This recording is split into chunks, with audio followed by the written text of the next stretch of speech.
Today I'm going to show you how to connect a Butterfly IQ or entire fleet of Butterfly IQs to your hospital's PACS, VNA, or other DICOM storage endpoint in under 5 minutes.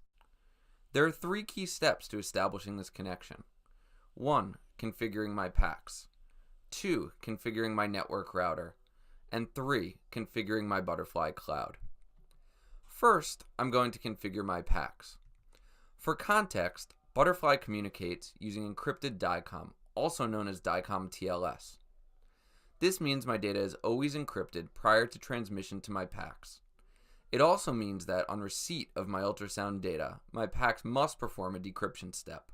To enable the encrypted relationship between my Butterfly cloud and my PACS, I've generated 2 digital keys, also known as certificates. A private key, which I'll upload to my PACS, and a public key, which I'll upload to my Butterfly cloud.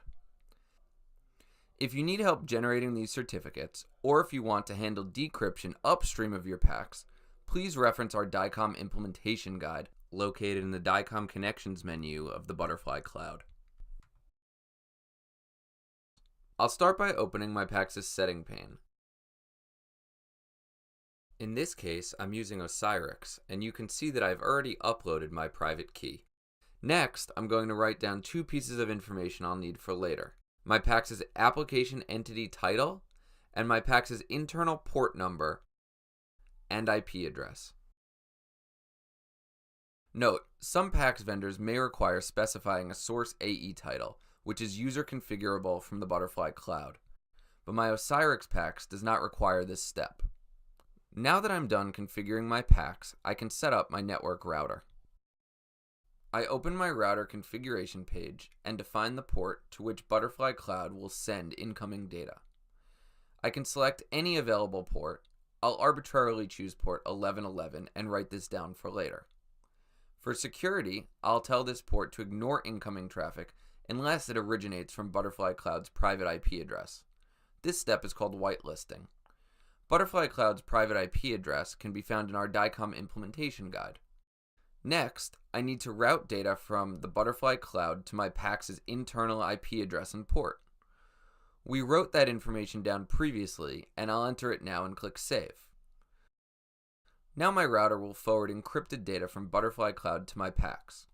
Before moving on, I'm going to take note of my router's public IP address and write this down for use in the next step. With my PACS and router set up, I'm ready for the final step, configuring my Butterfly cloud. First, I log in with my admin credentials and navigate to the DICOM configuration page. Under PACS, I click Add. I give my PACS a name. Let's call this one eMed Department PACS. Now, I enter the values that I wrote down previously. My PACS' application entity title, my router's public IP address, and the port number that I opened on my network router for communication with the Butterfly cloud. For PACS that require a source AE title, I would create that value here. As an example, I will just name this Butterfly. I'll set my time zone. I'll leave my image encoding, compression, and timeout settings in their default positions. Finally, I upload the public key we generated earlier to enable the encrypted relationship between my Butterfly cloud and my PACS. Once I see the words Begin Certificate, I know that my certificate has been uploaded successfully. I click Save. My final step is deciding which studies in my Butterfly cloud should be forwarded on to my PACS. The Butterfly cloud is organized into distinct archives or folders, which appear as upload destinations on my mobile device upon completion of a study. I can select which archives route their contents to the Osirix PACS we just connected.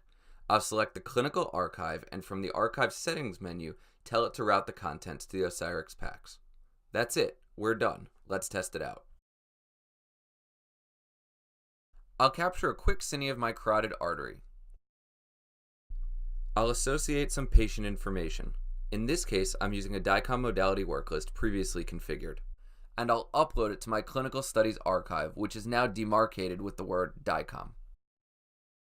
I'll hit upload and boom. The study hits the archive in my Butterfly cloud and is immediately forwarded into my Osirix PACS.